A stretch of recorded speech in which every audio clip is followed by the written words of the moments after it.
Have you ever wondered why a patient with severe diarrhea develops metabolic acidosis, or why someone hyperventilating during anxiety develops respiratory alkalosis?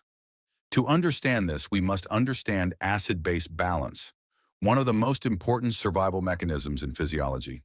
In the next 8 minutes, I will break it down step by step, in the simplest and most exam-focused way possible. We'll start with normal blood pH, then move to buffer systems, then respiratory and renal regulation, and finally the 4 primary acid-base disorders with a simple interpretation strategy. Normal arterial blood pH is tightly regulated between 7.35 and 7.45.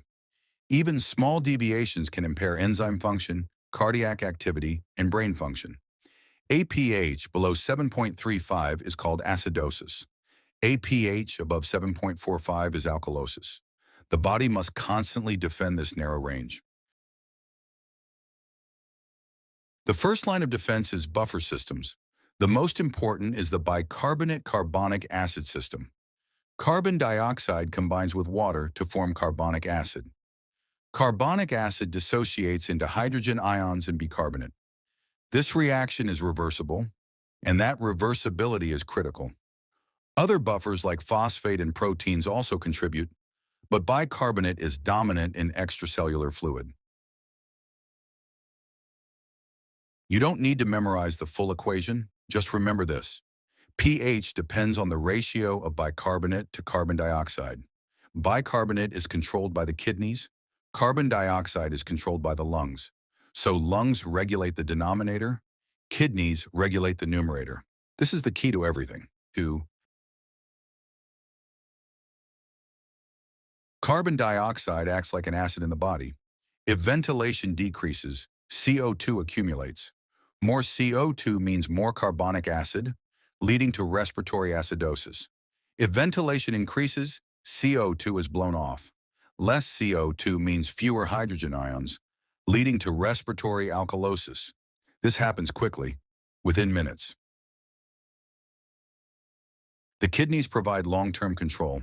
They regulate pH by reabsorbing filtered bicarbonate, secreting hydrogen ions, and generating new bicarbonate. Renal compensation takes hours to days, but it is powerful.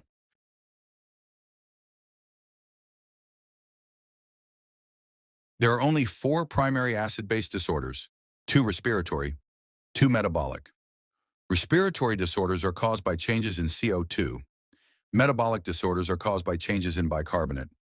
Everything in exams revolves around identifying which one is primary.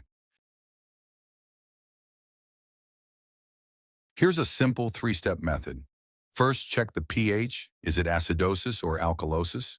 Second, check CO2. If CO2 change explains the pH leads to respiratory. If not, check bicarbonate. If bicarbonate change explains the pH to metabolic. Simple, logical, systematic. In severe diarrhea, bicarbonate is lost from the body. Less bicarbonate means lower numerator in the equation. That causes metabolic acidosis. The lungs then compensate by hyperventilation to reduce CO2.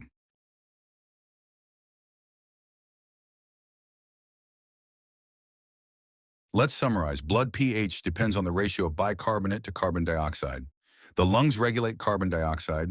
The kidneys regulate bicarbonate. And all acid-base problems fall into 4 primary categories.